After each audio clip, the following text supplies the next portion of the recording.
When Moga DX saw Forager Cleo's design for the first time. Well, hang on, you've just... No, I like it. This is brilliant, but I like this.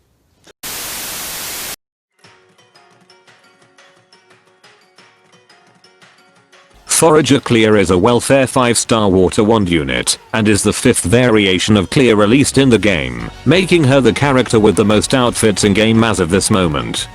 She is an attack unit, which suits her kit decently well.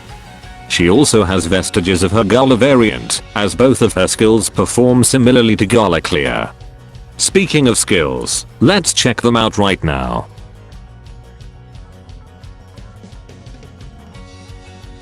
Starry Veil deals almost 1200% damage, and grants Cleo the Starlight Dining effect.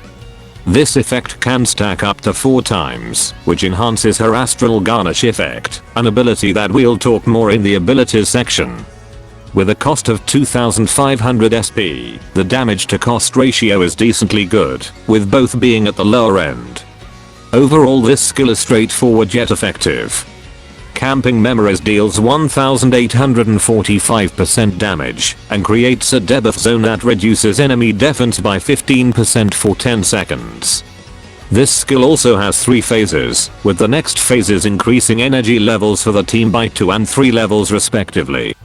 This skill costs 5900 SP, which is a low cost for a pretty good skill. This skill has high damage, but the debuff and energy buff are its highlights, making Cleo a somewhat offensive supporter. Overall, this skill is pretty good, and bears resemblance to Gala Cleo's skill too.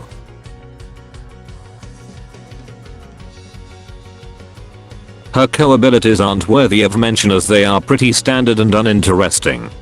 Her abilities, however, are a different matter. Her stun resist is standard for many water units, and at this point, most players know that stun resist works better in a Jito than High Brunhilde, as the latter burns harder than the forest fires. Her Starlit Ambience works in tandem with her skill 1, granting the Astral Garnish effect when she has at least 1 stack of Starlight Dining. While active, this effect increases her skill haste by 15% and is consumed upon using her Force Strike, which hits depending on the number of stacks, with a maximum of 8 hits at 4 stacks. This ability is very similar to Gala Cleo's skill 1, but the skill haste buff is a good effect to maintain on Cleo to bust out more damage. Her 15% reduced defense punisher works well with her skill 2, and especially well if her skill 2 is activated frequently.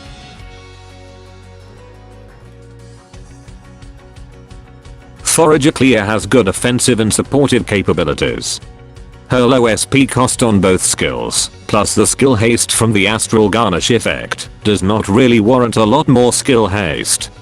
For me, I would still put in skill haste, but focus a bit more on other abilities, such as skill damage, debuff time, frostbitten punisher, and survivability abilities due to her fragility as a wand unit. For her dragon, I actually prefer Siren and the rabbits, as they are much more favorable in dishing out greater skill damage. Reborn Poseidon and Leviathan are okay options to consider. For her weapons, the Omizanuno is definitely a good weapon for her, with survivability abilities and good stats. Aquatic Spiral and Chimera Techherdia being good alternatives. For her Wimprints, these are what I would equip on Cleo.